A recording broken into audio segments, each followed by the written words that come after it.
Welcome back to the Whiskey Wisdom Podcast, everybody. This is your co-host, Tyler Y'all. I'm Chris Kellum. And our special guest today is... Justin Powell. Thank you so much for coming on today. What we are drinking on right now, Chris, is just a typical, regular old-fashioned. However... From Azalea Station. Okay. However, the passion and the idea behind the regular old-fashioned is there's actually a yam spiced old-fashioned up at Alcove that I just tried. Okay. But that's pretty darn good. Okay. So That highly sounds recommend. Yeah. So I love sweet potatoes just in general, and just that sweetness to it added to the old-fashioned. Pretty darn good. You know they're two different things, right? I understand that, but it's a very similar taste in my mind, and that's how I mix them together. I know. Nice. I was just trying to start the episode weird, just to like mix them up. See if you could. I'll do my best to make it weird too. I'll keep the episode weird. All right. That'll be my goal. So, because for those who were paying attention previously, we did a bunch of nonprofit episodes. Mm-hmm. This one is not a nonprofit episode; it's just a regular episode. So, before we get into your story, you want to cheers it up and Yeah. Cheers. check this out. Thanks for having me on, guys. Thank you. Thanks for coming in. But to make sure we tie it all together with all the nonprofits, so I actually had the opportunity to meet Justin while I was at the dad's event for fourth trimester mission with Alex, who was on, if you're watching this now, later, about 3 weeks ago. And we had a great dad's event. You were our keynote speaker on it. And I was reading through the bio when Alex sent it to me, and then I read it out loud later on in the night. And I was like, this guy needs to come on the podcast. Like, clearly there's an awesome story behind it. What you're doing and what you're going for and what you're trying to create is an awesome story too. So I was more than happy to invite you on, and I was extremely happy that you were able to come on in such short notice. Yeah, it's meant to be. Yeah, exactly. That was awesome. You. So, because I unfortunately wasn't there for the dad's night, tell us a little bit about yourself. High level. Yeah. I'll start with relational stuff. Okay. I'm married to Jen. We've been married for 23 years. Congrats. Thank you. We're both married to different people than the people that we married. So that's fun. Meaning that, I got married at 22. Mm-hmm. And if my daughter ever started dating who I was at 22, I'd be concerned. So I'm really grateful that Jen saw something in me beyond who I was in that moment, because, man, I was a boy when we got married. Mm-hmm. And the scariest thing is that I didn't think I was. And so I thought, every guy at 22 probably thinks that they can take on the world. And I definitely was in that camp. But, luckily I'm married to a person who sees the best in people. She saw the best in me. We've been married a long time. And we've been through a lot together. As Tyler was saying when he was reading my bio, we got married right out of college. We moved to Sacramento from Southern California. We both grew up in Oregon. We moved to Europe when we were 25 years old. Jen, we had our first baby in Europe, in Paris, France. Oh, wow. And so I have 4 kids. I'll go there real quick. I have 4 kids, 17, 14, 11, and 6. So that age discrepancy there represents moments of passion and bad communication. But we're very grateful to have all of our kids. And, it was wild because for a long time, it just didn't feel like our family was totally complete. And now it certainly does. Awesome. At least our cars definitely feel totally complete. Right. But yeah, so we moved to Paris in 2005. We worked with an international nonprofit that was starting churches for people that would typically never go to church. Oh, wow. And so we really leaned in heavily into the house church stuff. We experienced what it was like to look at the American church from the outside in, got to look at what it means to be people of faith, but from a European post-evangelical perspective. And we lived in Paris for a while doing that type of work. And then we moved to Amsterdam, and we did some leadership development there with an organization for 6 months. Mm-hmm. And then I said on Thursday night that I had finally gotten the job of my dreams, and then wondered after it started, like, is this really what I want in the end? I had gotten approved to be a project leader to launch a new, like, social action / church project in Barcelona, Spain. Oh, cool. So we moved to, we had our daughter in Paris, went to Amsterdam, moved to Barcelona. And in Barcelona is when, you know, I don't know if I'm allowed to curse on the podcast, but I'll just say, like, where stuff hit the fan. Yeah. We tell people we're a drinking podcast. You can say whatever you want. Okay, fair enough. I'll keep it PG-13 for sure. But I mean, it was a wild scenario. We had been approved to lead a new project in Barcelona. Mm-hmm. We had been raising money for, 7 years. Jen got pregnant throughout this process of trying to move to Spain. And you can't fly after 6 months of being pregnant. Yeah. I mean, when you're pregnant 6 months, they don't let you go anywhere Right. because, for health reasons, you shouldn't get on a flight. I mean, I'm not I'm not an expert at firsthand, but she is. And we were running out of time to move. And so we kind of just like pushed it to move to Spain when she was 6 months pregnant. We did not speak Spanish. We did not know anybody there. This was 2009, so the economy, especially in Northern California, where a lot of our support base was from, kind of hit the fan. Right. And so we lost a bunch of money right away as soon as we got there. We didn't know anybody when we got there. We had problems with our residency when we got there. Oh, no. And Jen's getting more and more pregnant. I could keep going on that story, but, for the sake of the podcast and staying on topic, I won't. But yeah, it was an incredible moment of transformation for me there. But then, when we got pregnant with our third kid, we decided to come back to the U.S. And I made a major transition in my career, went from the church world, nonprofit world, so there is some nonprofit tie-in to my story here, to working in marketing, and got a job in social media marketing in California, and then got hired from one of our clients to work in-house at a finance company doing our culture and branding for a finance company. Oh, wow. Interesting. And that lasted a year and a half, and I hated the corporate world. It was not for me. Mm-hmm. Pulled the plug, thought that I was a hero going off and working on my own. It was the best dumb decision I've ever made in my life. I still remember feeling like a real champion, like leaving the office, with my box of stuff. And I even had my wife take a picture of me in the street. I'm like, this is a landmark moment. This is like my Steve Jobs moment of like leaving my job to go and like start something in my garage. And man, that ended up being a journey too. So I'll stop there and let you guys ask questions. And honestly, this podcast could take like 5 or 6 different. I was going to say, just from that, I was like, okay, you're 100% going to be a returning podcast guest. Right. So I'm going to go back. Well, not too far back. You guys grew up on the West Coast. Yeah. How'd you like it? Man, I was born in Indiana. We moved to Oregon when I was 9. And if you've ever been to Oregon, it's honestly one of the most beautiful places. That's what they say. It is, from growing up swimming in rivers, and we lived 45 minutes from Mount Hood, so I went skiing with my brother a lot. Yeah. I have a younger brother who's 4 years younger than me. And I don't remember the weather being terrible. But after we left Barcelona, we moved back to the U.S. We landed in Portland, and I thought I was gonna get a job there, and we were gonna stay in Portland near family. My mom and dad were there. Brother, Jen's mom was there.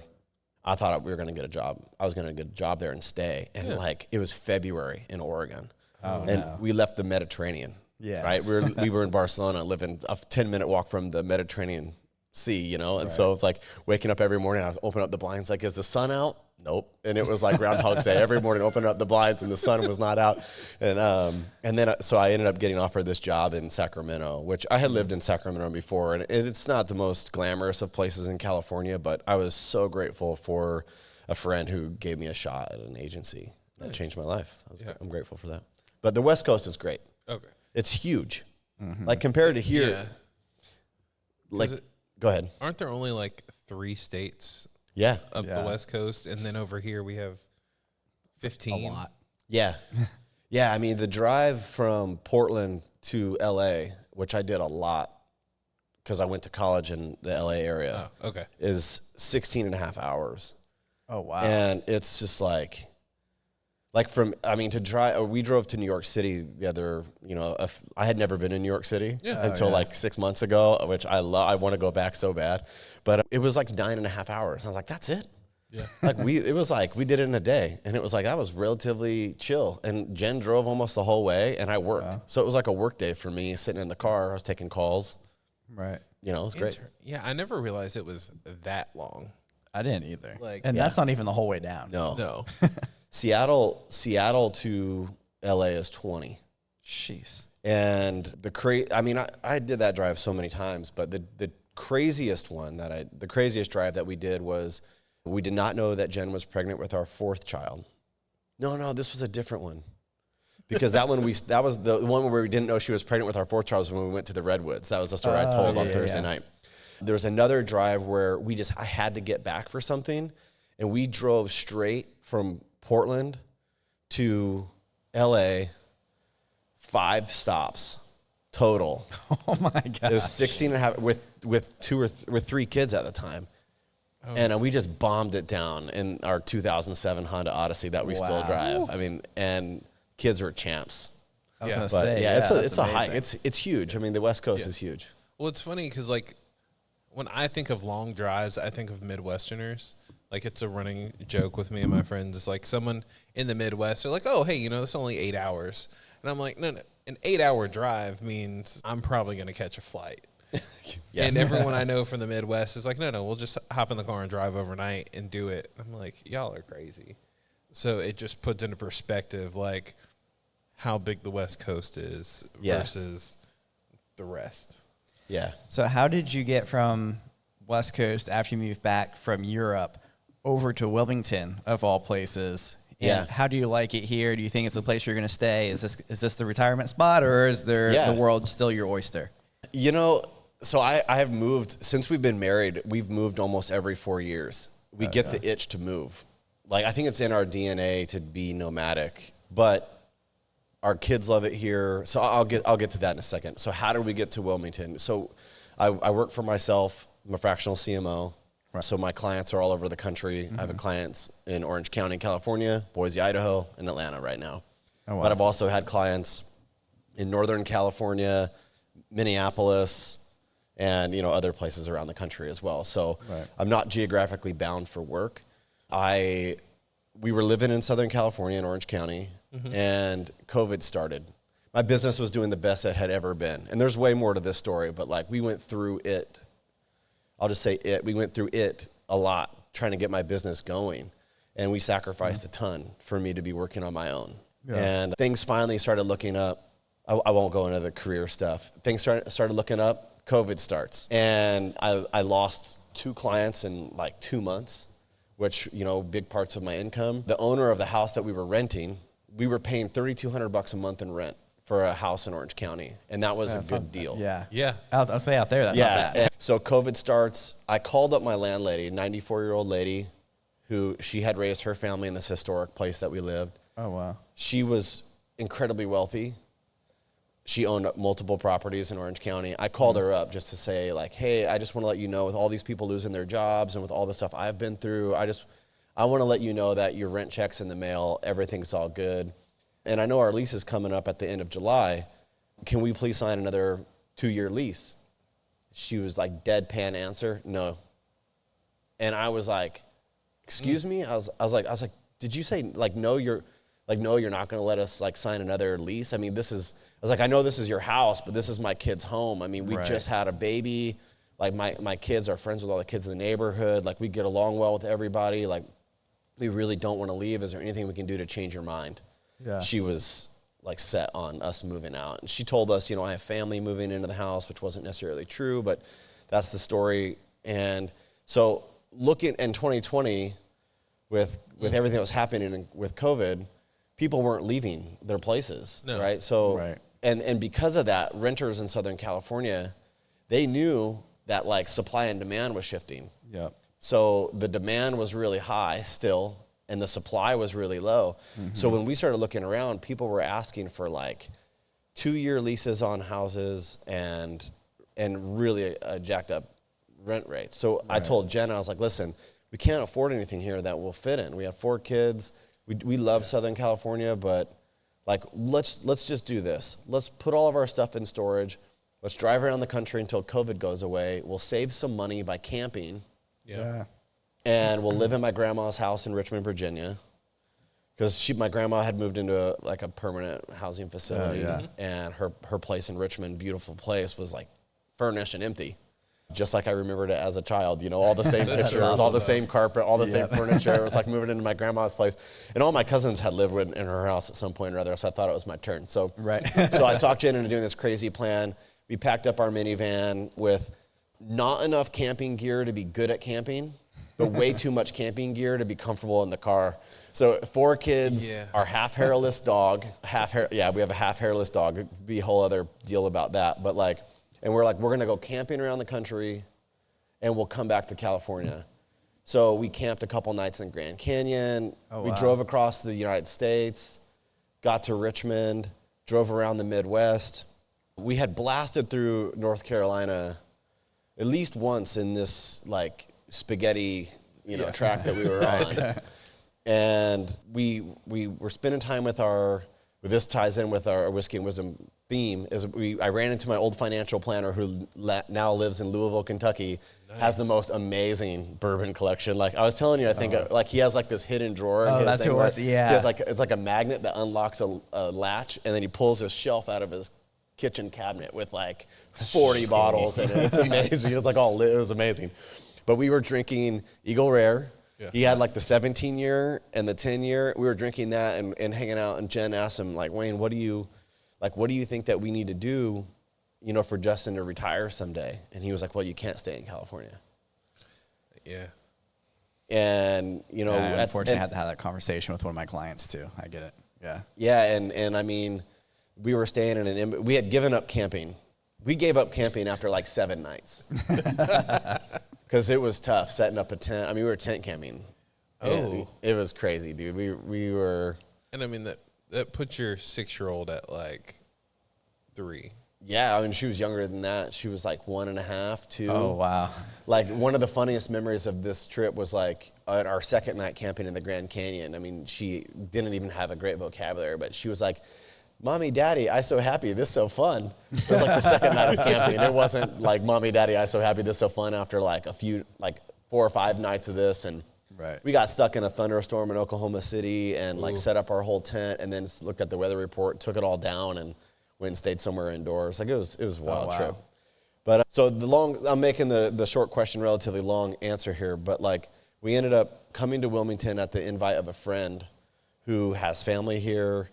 And we came around this time of the year in 2020, no humidity, water in the ocean still warm enough to swim in with no wetsuits. We surf, so it was like surfing here. And I started looking at the housing market and looking at Wilmington in general. Like I look at like, because of like my job in marketing, I look at weird cues to see if we're going to fit in with the culture. Like one was like I know this isn't meant to be a political answer. It's just meant to be like, I did demographic study on like voting patterns of Wilmington in this area just to see like, what are people going to be like? Is this going to be like a place where people are extreme one way or the other? I love that North Carolina politically is all over the map. Yeah. I think that makes for an interesting conversation as opposed to some other place in the country where, the political conversation is relatively like black and white. Mm-hmm. I looked at that, looked at the weather, I looked at the housing market.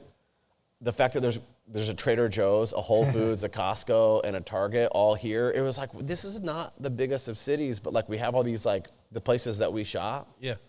And and that sounds relatively vain, but like I looked at those things and I'm like, this could be a place where we could raise our family and be really happy, and bought a house. I mean, we were here on a road trip, and our friend, and there's more to it, our friend was like, hey, I'm not going to be at my place here in Middletown for a while. You want to stay here for free? Oh, wow. Yeah. And so we stayed in his little 1,000 square foot house for free for a couple months. And then it was like a free trial. Right. Decided to stay. Nice. Well, just to talk about what you aren't supposed to be talking about in public is religion and politics. But the first, I thought political, when you're drinking, you're not supposed to talk about that. All of the above. Okay. That's what we're doing here anyway.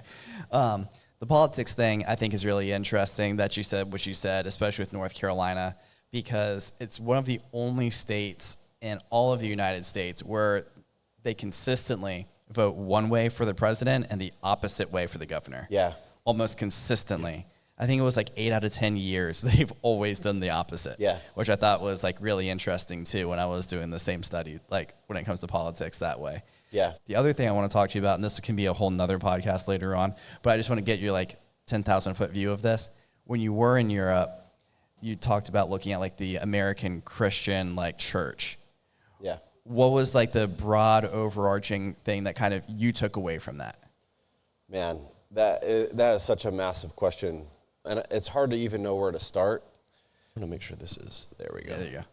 It's hard to know where to start answering that. I mean, you know, we went through the classic, like cultural transition in and of itself is really odd, you know, and we've done it a lot to know that there's a really similar pattern, and we know how to name the place that we're at in the traditional cultural transition pattern. So I'm going to answer the question, but it's going to be a little bit of a jog to get there. Yeah. So cultural transition goes like this.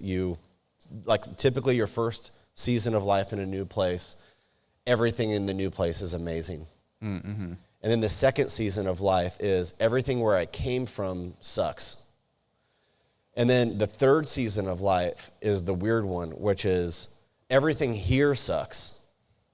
Like the new place sucks. Right. And so you go through this switch. And then the fourth one is just acceptance. That everything has its strengths and weaknesses. We make our decisions as adults and we own them. Like one of my mentors, like I think one of the most important things that he ever said to me, well, he said lots of important things to me. It's a guy named Hud McWilliams. You won't find him on many podcasts, but I wish, I have some of his talks recorded and I've watched them over again. This guy's one of the most wise people I've ever known in my life. If he was in Wilmington, I'd tell him to be on this podcast instead of me as much as you could get him. But he said to me, he's like, being an adult is making a decision and owning all the consequences with eyes wide open. Yep. And so, you know, that's what that fourth season is. It's like, hey, I've chosen to be here. This is what it is.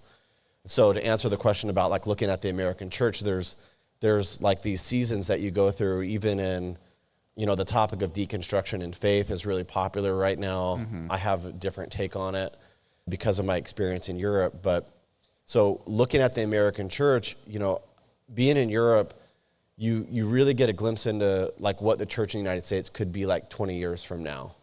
The European church now, you go into these beautiful cathedrals, they are empty other than people with white hair in them.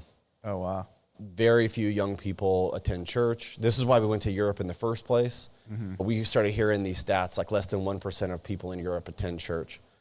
And that was alarming to me at the time. And so we decided to sell everything we had to go figure this out. What we figured out when we got to Europe was that people left the church in Europe for really good reasons. The abuse of power from the historical churches in Europe is alarming and sickening. And the more that I learned my own history, like St. Bartholomew's massacre in Paris, I think that's what it's called, like the Franco regime in Spain. Mm-hmm. When you start to learn about like what was done in the name of the church in Europe, I told many of my European friends, if I was in the same seat as you, I'd be just like you. Yeah. Right. And the question remains at the end of that is like, so what do you do with Jesus then at the end of all this? Like, let's take away all the power. Let's take away all the corruption. What do we do with Jesus and the teachings of love your neighbor as yourself? Like, don't judge other people. Mm-hmm. Don't even judge yourself. Like all these like core teachings of Jesus, like what do you still do with that? And would following these teachings make your life better in the context that you live in or not? Apart from the church. Let's take the church out of it. Right. You know, so there was that. And then, so the question of the American church then is like, I look at like what's happening in the United States right now. And, you know, you see younger families, people leaving the church incredibly quickly. Mm-hmm. And one of my sayings throughout COVID was that COVID and that whole season, it expedited every broken system. Right. So if there was a system that was broken already existing and people had Band-Aids on it, mm-hmm. COVID just made it break faster. So for some people, it was their marriages.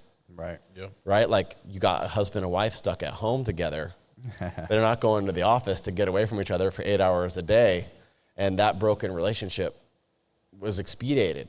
You know, broken education system in the United States, mm-hmm. healthcare system in the United States.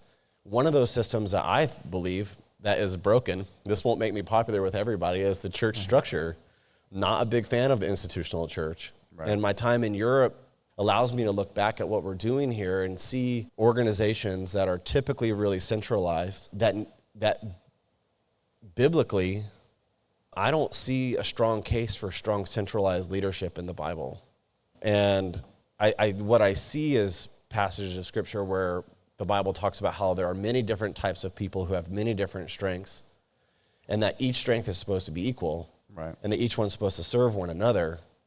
But in a centralized environment, what ends up happening is that by nature of needing authority and strength, there are people that have gifts of like teaching or being up in front of people or administrative types gift that ends up being the most important in a system.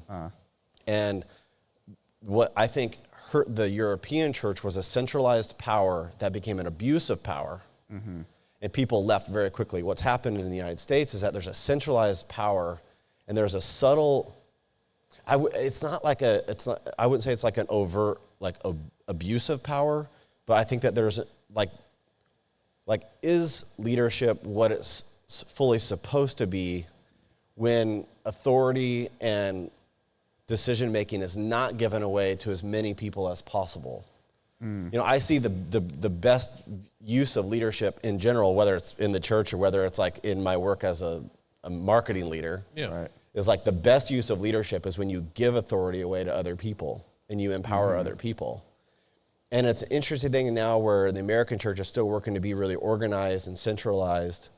And I feel like to sound more spiritual than I typically sound anywhere else, it's like I don't think that the kingdom of God is really meant to be a spectator sport. It's supposed to be a place where all of us express like who we are in equality. Right.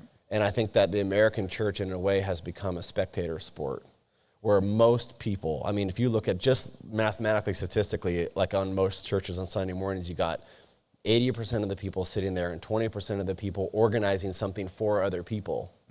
So that spectator nature means, like, and what happened in COVID was that people weren't going to church anymore. Yeah. So then what happened is that people started thinking like, well, I don't have to go to church. And then when they weren't going, they were asking themselves, do I really miss this? Sitting and listening and like being a part of a religious experience put on by someone else for me. Right. I think a lot of people answered no. And that system has struggled to gain back the traction that it had before COVID. And I mean, I want to say all this in the context of like, do I think that the American church is in and of itself bad? Certainly not. Right. The you know, going back to my like the breakdown of like the cultural transition. So here's a fun bit I didn't share with you. My dad's a megachurch pastor. He was. I had that idea because of how you ended up over there. Yeah. I've only met one other person. Actually, he was on the podcast who did that, where like they left where they were and went and helped build churches and start churches. I didn't think your dad was the pastor. I just had a feeling Yeah. you were involved Yeah. at that point. Well, I mean, another part of the story, I was a young adult pastor at one of the top 50 fastest growing churches in the country right out of college. Oh, wow. So I saw a church that was like full on in that space. And again, like, so when I first went to Europe and I was going through all my changes of like how I viewed the church, I could not talk to my dad about it. Because, I love illustrations. It's like one of my favorite, and none of my illustrations or analogies work in an argument with my wife. I've learned that over 23 years. But this one I think works for us. Is like when I first got to Europe and I was going through all the change in the way that I thought about the church, I thought that God only loved bananas. Okay. You know, like apples aren't good, oranges aren't good, pineapple's not good, whatever other fruit's not good. God only loves bananas. And I happen to be doing bananas. Yeah. You know, and my dad's doing apples, and the Episcopalians are doing, you know, whatever, or this other denomination or this other person's doing another thing. But as I matured and stopped being so like dogmatic the other way, I realized that God just loves fruit salad. Like it all works together. And that when people are out there trying to do something good to serve God, there may be a seed in the fruit salad that needs to be picked out here and there. But for the most part, I think that people that are out there trying to do something to make the world a better place, to do good, to serve the poor, to do what the Bible talks about, like serve the orphans and the widows, to do those things and to help people connect with God. Like, who am I really to sit back and say that one thing in this is better than another? Right. I mean, my 25-year-old self thought that I could do that. My 45-year-old self has learned the hard way through hurting relationships that it's probably not the best route. Yeah. So That's fantastic. Yeah. Thank you for sharing that. yeah, and That's please, feel free to cut any of that out of this podcast. No, No, that was great. very little gets cut out of this I was gonna podcast. say, The opening session where I asked them what we were drinking, that'll get cut, but everything else will stay in. Okay. Sorry, my brain was just intriguing because you talked about Europe. It makes me want to ask a European question, but I really have a non-Euro question. So I have two for you. So we'll go backwards and forwards. In Barcelona, you say it Barcelona or Barcelona? I can't do the lisp. When I speak Spanish, like, and I'm really not thinking about it, I do speak Spanish with a lisp because that's the accent there. But if I were to hear myself say it, then I'd be like, oh man. The first time I ever went to Spain with some of my friends from the organization that we went with, and I heard them speaking Spanish with a lisp, I thought, oh my gosh, like, this is so corny sounding. But that's the accent there. In Barcelona, it's not. The Catalan people are different than the rest of Spain. Mm-hmm. Oh. So like that northeast region of Spain is the state of Catalonia, however you want to say it, however strong you want to put it on. And that state believes, and there's a large portion of those people that still believe that they should not be a part of Spain. Mm-hmm. And it was really interesting, like living there through a time when they were seeking to gain their independence from Spain. I was going to ask if you were there during that same time. So Yeah. I grew up Spanish immersion. So I probably learned more about Spain and Mexico more than I learned about the United States. So when I was going through school, I learned a lot about because it was right in like high school going into college for me, when they were like trying to really fight, like saying, hey, you know what, we are not part of this. Yeah. Like, leave us alone. So that's interesting that you were there during that time. Yeah, I mean, I was just looking through pictures on my computer, and in iPhoto on Apple computers, you can search a word and it pulls up all the pictures. So I was searching the word crowd, and I came across all these pictures that I took of a protest that was literally right underneath our window in the center of the city.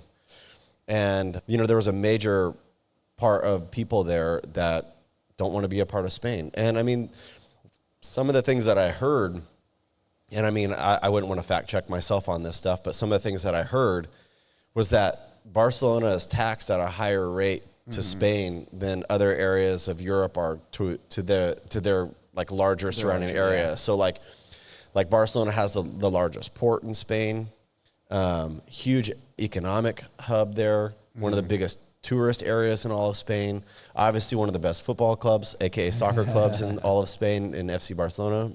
And so they see themselves as a very unique identity. They don't see themselves as Spanish. Yeah. And the public schools there don't speak Spanish either. They speak Catalan.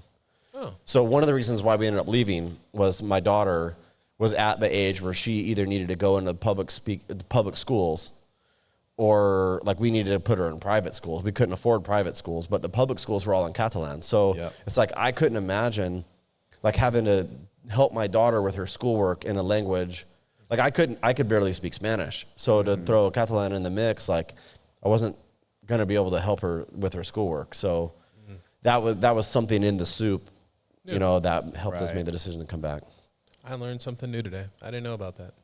Yeah, I mean, there's amazing documentaries on it. There's a real reason why FC Barcelona and Real Madrid hate each other as football teams, soccer teams. I mean, it's political. It's like they I wouldn't say it's racially motivated, but it's definitely like everywhere sees Barcelona as kind of like the lower, like kind of like the hillbillies of like Spain. Yeah. I don't know how else to say that. Like, there's not a clear way to say it, but the people in Catalonia very much see themselves different. They see themselves in opposition to Madrid, the capital. Real Madrid's the team of the imperialists.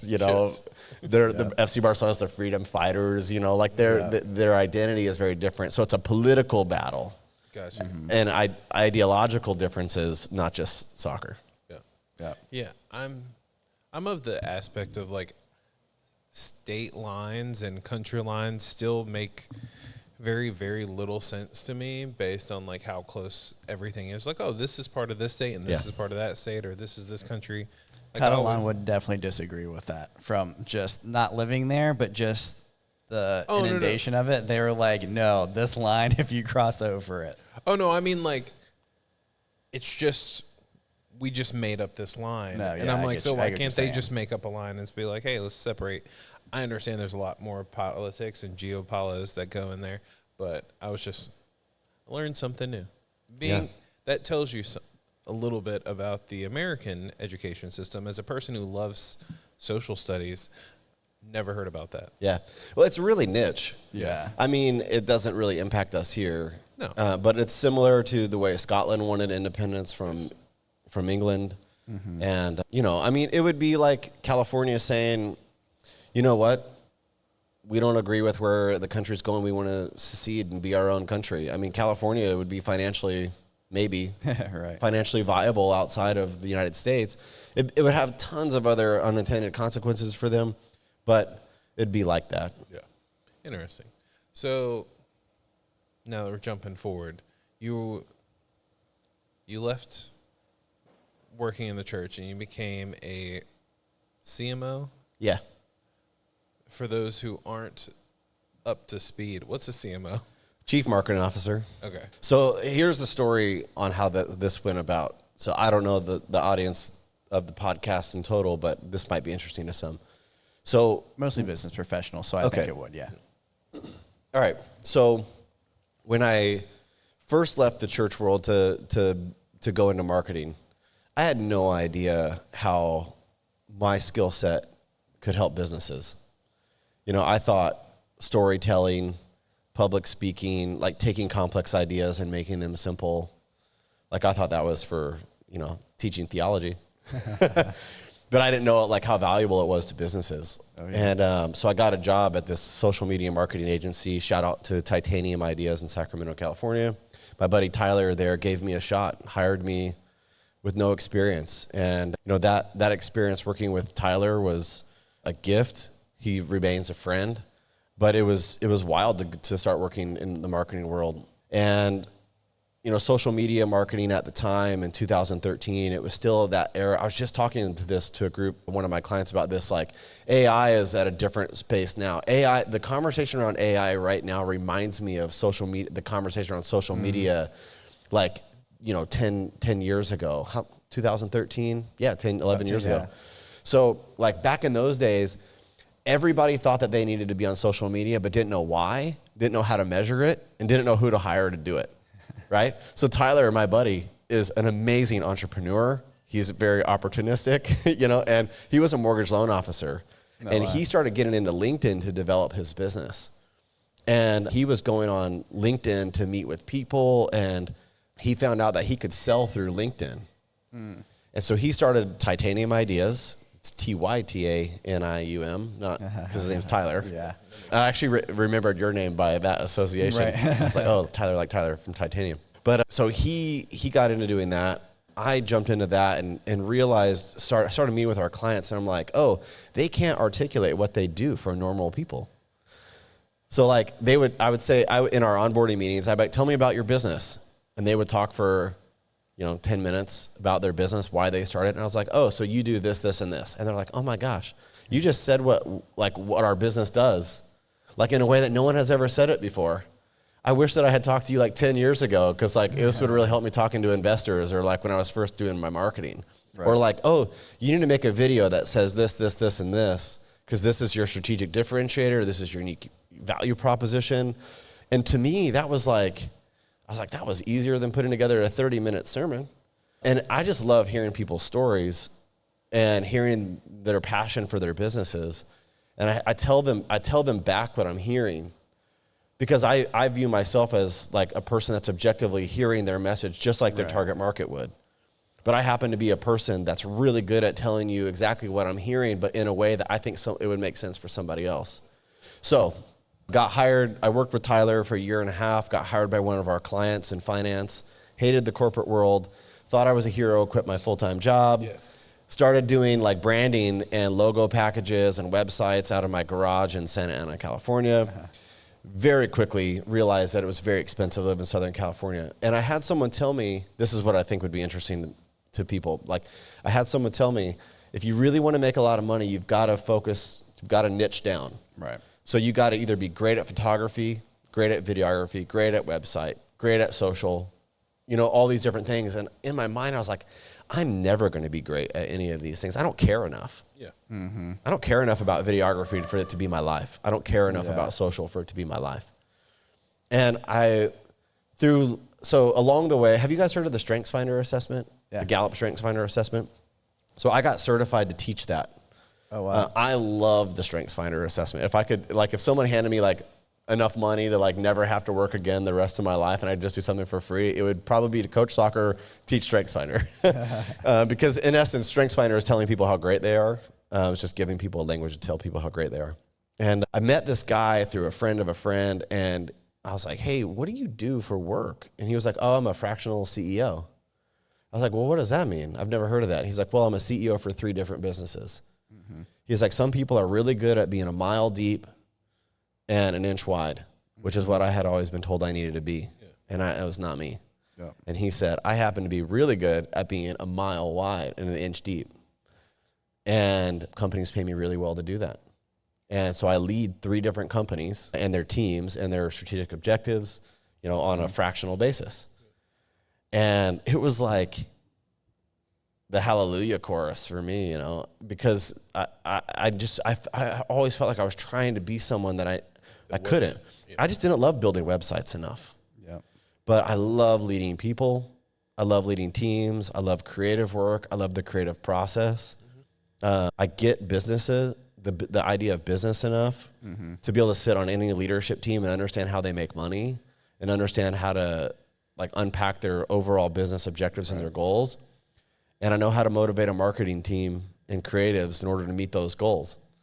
And so that's what I do. Yeah. That's awesome. It was like, it was just very interesting because in my head, you're right. There's originally your story was like God only likes bananas versus apples or oranges or whatever. And I feel like that's what the world tells us when it comes to like getting a job is like you have to be an apple. And you're like, yeah, but I'm a grape. Like I'm good at this. I'm going to turn into wine and it's going to be amazing. I'm not apple juice.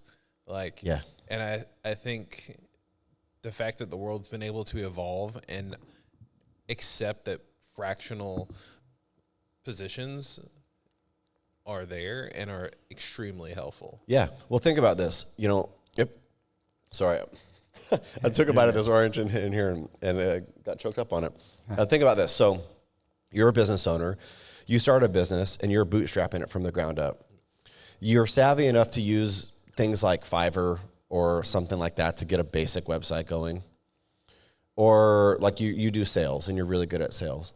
But your team gets to be like 3 freelancers. Let's say you have a social media person, an ads person, and a graphic designer. And every single one of those people has their own life. They have like their own ways of work. They have their own job objectives. And if you're that CEO or entrepreneur and you've started this business and you have those 3, but then you have the finances to worry about. You have to pay taxes. You have to worry about selling. You have to worry about business development. You have to worry about fulfillment and operations.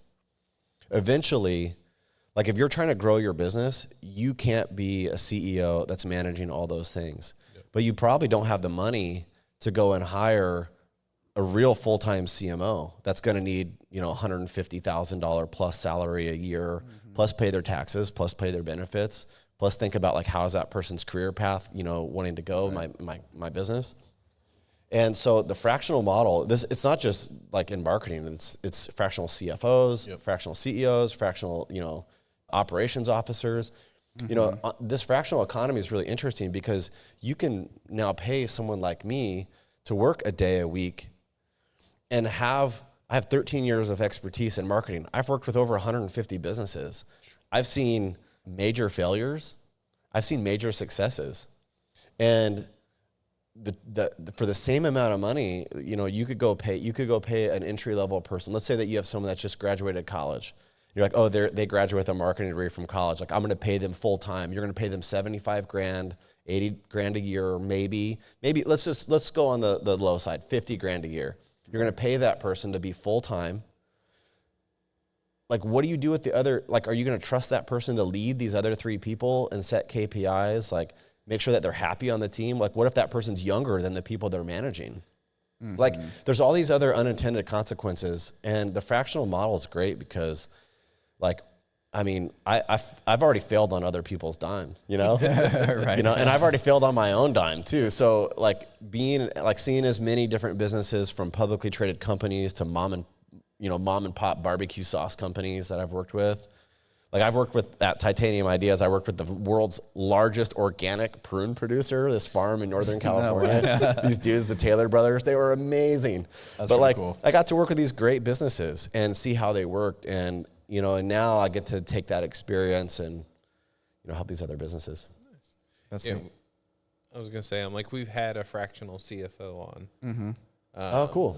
But my brain was like, CFO makes sense, CMO makes sense. I would have never thought of a fractional CEO. So I was Well, it's people don't realize what the job of an actual CEO is. Like, most people just think like founder, CEO, but like there's so much more.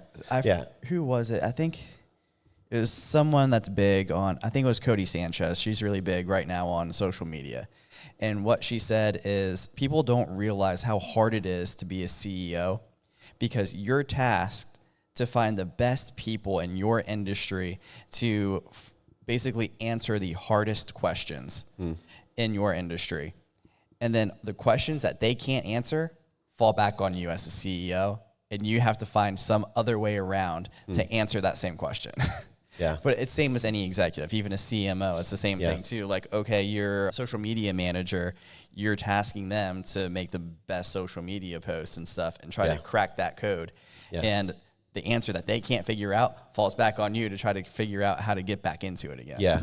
Yeah. And I mean, to go to what you were saying, a lot of founders make terrible CEOs. Mm-hmm. You know, and a lot of people that are really good at being CEOs aren't even entrepreneurial. Like, I think there's a myth there, you know, like that job is the same.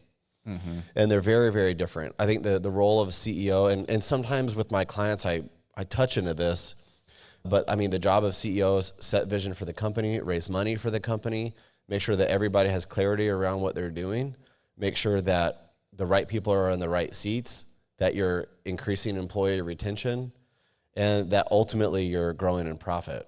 Mm-hmm. Founders are not good at that stuff. A lot of founders are very entrepreneurial. Like, you know, you think 7s on the Enneagram, all over the place, wildly charismatic. But when it comes to the day in and day out of running a business and making sure that people stay aligned with vision, that might not be their strength. And that's, and I think that's like, what's cool is like with any job now, I think it's, and I think our generation's different too. I think people now are able to raise their hand and say, hey, you know what? I don't think this is my strength, and I'm okay with that. Yeah. You know, I think in the past, it would be like, you know, if you admit weakness or you admit that you don't think that you have what it takes to do the job, your biggest fear is that you'll lose your job. Yeah. Mm-hmm. And now it's interesting. Like, a CEO could say, or a founder could say, I don't think that I'm the best person to run, you know, operations or this company. It doesn't mean that they can't be the founder anymore. It doesn't mean that they can't be involved. But the biggest fear, I think, of that person is that they would have to give complete reins over to somebody else. But really, with the fractional model, you're not giving complete reins to other people. It's an interesting hybrid to where, like, because I only work a day or 2 days a week for clients, like, the marketing team does work without me. Right. I just make sure that they're doing the right work. Yep. You know, and I think if a company were to hire like a fractional CEO, that CEO would set the KPIs and objectives for the company. The owner of the company would just make sure that the CEO is held accountable to the things that they're setting out for the company. Right. But it's a really, really neat model. And I think that it equips small business owners, because the people that I work with typically are making around $2+ million a year. Right. I have worked with other startups before, but typically the financial runway is a little bit too short, and they don't have the team. Like really my greatest strength that I offer businesses is not necessarily in being a marketing expert. Like while I am like in the specific verticals, like I know more than a lot of people about marketing, but like I'm hired to manage people that know more than me about marketing. Right. I just make sure that they're happy, they know what they're supposed to be doing, they're aligned with the company's vision and values, and that we're having a good time doing it. And yeah, I love what I do. I really feel quite grateful that, you know, I had this random encounter with this guy that opened this door for me because it genuinely changed my life. There's one thing I wanted to touch on before we get into our last questions, because we have almost run up on an hour already. So like I said, I know you're definitely going to be one that we bring back onto the podcast if you're willing. Oh yeah, love it. But the other thing we talked about at the dad's meeting is you have another project going on. It's the Every Dad Project. Yeah. How is that going? What do you plan on doing with that? What's the goal for the Every Dad Project? Yeah, so thank you for asking about this. Every Dad Project is a passion project of mine. Mm-hmm. It really comes out of my own issues. Right? I think that the best businesses are when somebody said, or I mean, Every Dad Project's not really a business, but like the best entities, organizations come out of a true felt need from the person who's founded it. Right. Yeah. And one of the biggest problems that I've experienced in my life with how many moves that I've had is I feel like I almost like redefine my friend group every 4 years. Cause you know, I lived in Paris for a while, had a group of friends. I'm still in touch with them on Facebook and love those guys and gals, but like, I'm not around them. Mm-hmm. I've moved. Same in Amsterdam, same in Barcelona, same in Sacramento, etc. You know, and so Every Dad Project is really founded out of my own desire to feel connected to every dad, you know, every other dad. I really feel very fortunate that over the years, I've been able to interact with a lot of really healthy dads. I've seen lots of other fathers in action. And I realized a few years ago that I take that for granted. And I am very lucky to see like, oh, that's how Al parents his kids based on his context, or that's how Marty parents his kids based on their context. That's how my dad parented me, because obviously that's going to be in the mix of who I am as a father. Yeah. But I've gotten to learn from Phil Graff is another guy, as a mentor of mine, Linus Morris, Hud McWilliams, Frank Wilder, Troy Katie. I mean, I'm listing off guy after guy that I've gotten to see who they are as men and parents, and I've gotten to kind of pick like my style based on those guys. But like, as I've talked about that earlier, you know, the exodus from the church world, guys don't have that same community. And Every Dad Project is about creating a forum where dads can learn from every dad. Like, I believe at the core that each of us, like if I sat and listened to your journeys as fathers, your journeys with your fathers, like I could learn something from you that would make me a better dad. For good or bad, right? I mean, the best lessons I've learned from some bosses have been my worst bosses. Yep. And sometimes some of the things that we learned best from other fathers are when our fathers weren't who we wanted them to be. Mm-hmm. I have a good relationship with my dad, but there are some things that, you know, I think that I look back at his journey as a father and I'm like, Dad, you probably could have held me accountable to more stuff. And there's things I think that he could have done differently. Mm-hmm. And I've learned to hold that with non-judgment. Right. Like, I'm like, oh, if you had, I don't look at my dad and I'm like, hey, if you had done this differently, like I would be a better man. You know, I am who I am. That goes back to the adult thing, right? Yeah, like being an adult is about saying, this is who I am. I accept who I am.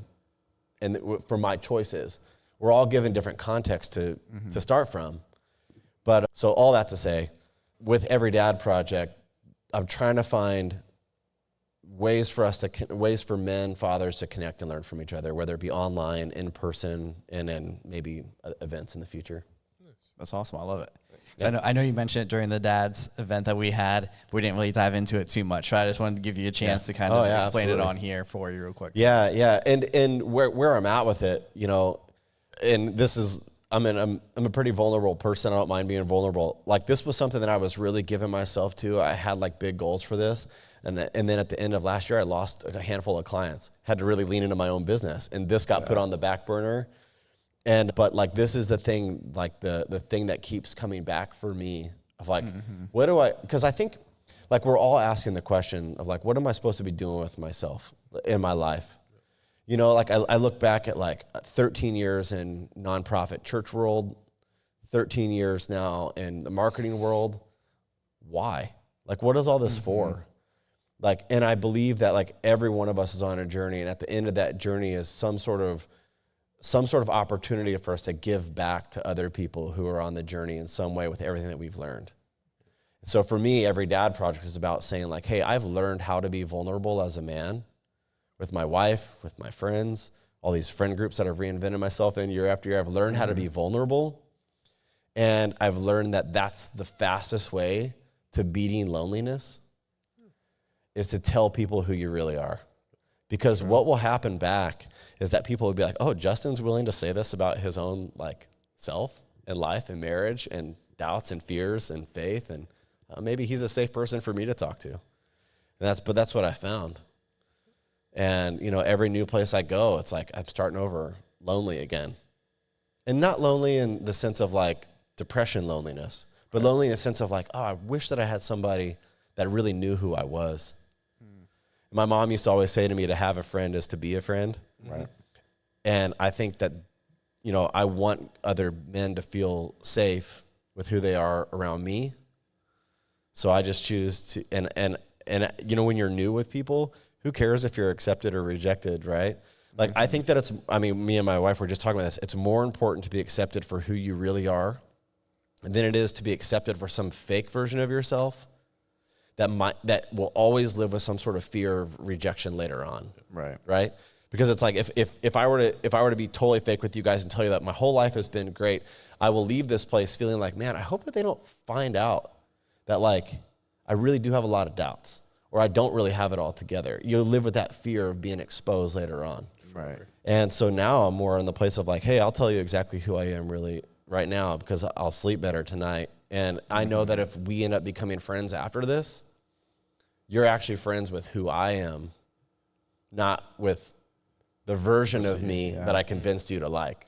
Good point. So, yeah. I like that. So one of my last questions for you, and this is pretty broad typically, but what does success look like for you? Because it's such a broad question. We've talked about a lot. I'm going to pinpoint it down to as a father. Okay. Success to me as a father looks like my friend or my kids wanting me to be around their kids. I used to define success by influence and greatness, like at an arm's length away. Okay. You know, like if I could write a book, or if I could be a famous blogger. I used to write on a blog. I won't even say what it was. You know, like, or if I could be a well-known public speaker or figurehead. Any of those things were a success for me. But now I want my kids to feel safe around me. And when they're in trouble, for them to call me, knowing that I won't be mad at them, that I'm there for them. But back to what I said is like, relationship in the future is my biggest goal. And I parent with that philosophy. I accept my kids' faults and honor my kids' strengths. And I'm incredibly transparent with my kids about my strengths and weakness, so that they at least know that when I'm acting the fool, I know that I'm acting the fool. Right. You know, because I want them to want me around, and I want to learn from them. And yeah, I say to my daughter, 17 now, it's different being the dad of a teenager who has opinions. And I mean, my daughter's a wonderful person. I tell people a lot that she has like all the best qualities of my wife and me all in one person. Yeah. And she's a wonderful person. But like, my biggest thing is I just want her, when she's a mom, to want, you know, Grandpa Justin or whatever they're going to call me, like be around her kids. So. That's great. I've never heard it like that before, and I think that's fantastic. That's a great kind of like long way of kind of looking at it and having like that goal further down to keep chasing. I think that's really neat, and it kind of goes through all the different seasons of life that you have through your kids. Yeah. Well, I think that's like the real legacy that we live in life isn't necessarily money, because money will come and go. I've learned that in the last 10 years. Money will come and go, but in the end, relationships are what matters. Like, true legacy And dare I say, like, true eternal life is really in the way that we impart our values into the future generations, and we get to be among them as we live out our values. And I think that's like, that would be like one of the biggest things of sadness for me, is if my kids were to ever be like, hey, Dad, like, we don't want you to be around the kids. You're crazy. Yeah. Right. And hey, there's a reality. I wouldn't put that past me. But, you know, like, I try to live my life in a way where I'm self-aware enough to know, like, hey, this is what I tell my daughter. I said, hey, I just want you to know, I don't think that I'm a perfect parent. I give you permission to speak into my life. Because I want you to know, like, me raising you is definitely like my job. But as you become an adult and our roles shift, you're going to see the world differently than me. I always want you to know I'm open to who you are, and I'm open to your feedback, because that to me is the key to hanging out with my grandkids in the future. Yes. Right. Because if I'm a crazy grandfather, I want her to be able to say, Dad, you can't keep giving the kids like cake at 1 a.m. Or, you know, I want her to know that I'm at least approachable. Yes. Right. Like it. Very good. So if you looked in the forward a little bit, my last question is looking in the past a little bit. Okay. So if you could tell your younger self one thing, what could it be? The younger Oh, self man. could have been 3 weeks ago. It could have been 30 years ago. Man, you're going to have to cut a lot of dead air out of this. That's okay. We do it all the time for this question. That's fine. I heard you ask this on one of the Instagram clips too, and yeah. I wasn't sure if you're going to ask me this. I think that the biggest thing, it's a really interesting thing, because a part of me wants to look back at my younger self, and I heard Bono say this. To sound really ridiculous, I heard Bono say this. He said, you know, he sees a picture of his younger self, and he wants to say to that person, like, you're right. Like, you look back at this, like, idealistic version of yourself. You know, the 22-year-old, or the 25-year-old that moved to France thinking that I could change the world. Mm-hmm. There's a part of me that wants to say to that kid, you're right. But then there's the other part of me that also believes that my greatest impact is much smaller and much more local than I thought it was. You know, I used to think like big, like let's go change the world. Mm-hmm. And now I'm like, I think that I would say to myself, like, somewhere inside of you is a good young man that wants to change the world. But if you really want to make an impact, start with yourself and learn to love yourself. Because I have spent 20 years, you know, disapproving of myself, being my own biggest critic, thinking that I should be more great than I am for my age, looking at other people my age that are more successful in other ways. And I think that I'd answer that with, know that the journey inward is like where the real reward for you is going to lie. Because once you get your internal world named and brought into the light, like, that is the attractive thing that makes other people want to be around you. It's not being charismatic up front. I learned how to be charismatic up front in Bible college. And I got an A or a B in the class, right? It was called homiletics, preaching. But learning how to be a whole person that's open, that's loving, that's non-judgmental, which all things I would like to be, I'm not every day. But I think that's where the true influence comes, you know? And I mean, I don't say this, I mean, I'd say this if those dudes were here, but I had 4 of my neighbors and friends come on Thursday night that I asked like 2 hours before the event started to come, and they came. I don't think that they would have come if they hated me as a neighbor and friend. Right. You know, and I love those guys. And they came to support me. And that meant the world to me. But that type of friendship, I don't even want to say influence, because like they influenced me as much as I influenced it, but that type of friendship and like real life, it comes with that type of like personal inner self-acceptance and being willing to be somewhere with somebody and know who you are and be at peace with who you really are. That's been I know this is a long answer. Maybe you'll edit a bunch out, but I've just spent so much of my life not being at peace with who I am. You know, thinking that I needed to be a specialist. You know, thinking that like I wanted to be a pastor like my dad was. thinking that like, oh, if I was really successful, I would be like Gary Vaynerchuk right now, or, you know, and like now I'm like, you know what? I'm Justin. I'm a soccer coach. I'm a dad. I'm so grateful to be married to my best friend. My kids love me. They talk to me. They want to go to the grocery store with me and hang out. I get along with my neighbors. I like to think that I love people well. Mm-hmm. I'm cool with that. That's awesome. I love that. Very good answer. So, do you want to shout anything out? Like, do you have people want to follow you or anything on social media? Oh, or man, you thank you. Shout your wife out? Again? Oh, well, I mean, if I start shouting my wife out, I cry. She's my best friend. She's been obviously with me through all this stuff. Like all these stories that I tell you are, I mean, she has her own journey, but for sure, I mean, she's the person that's been my person. She's been my guide to refer to Thursday night. No, I mean, first of all, I mean, if you're a dad out there, check out Every Dad Project on Instagram, TikTok, everydadproject.com. It's an evolving thing. So what you see today is not what it's going to be in 2 weeks. But yeah, my personal Instagram is justinbpowell.com. That's my business website. That's for people if they're interested in having a marketing guy work with them. That's where you can find me. Nice. Awesome. So, thank you for coming on. Yeah, my pleasure. Filled with more knowledge than I was expecting for a quick last minute end of the day podcast. But thank you. Yeah, man, my pleasure. Thank you for having me on. This has been a joy. Yeah, it's been great. Thank you so much again. And if you're willing, we'd love to have you back on sometime soon too. I feel like there's so much more to dive into. Oh, yeah. Thank you. Thanks. And for all you guys who listened, stayed for the whole episode, like, comment, share, subscribe, and keep a lookout for us giving away a bottle of whiskey. Catch you in the next one. Cheers. Cheers.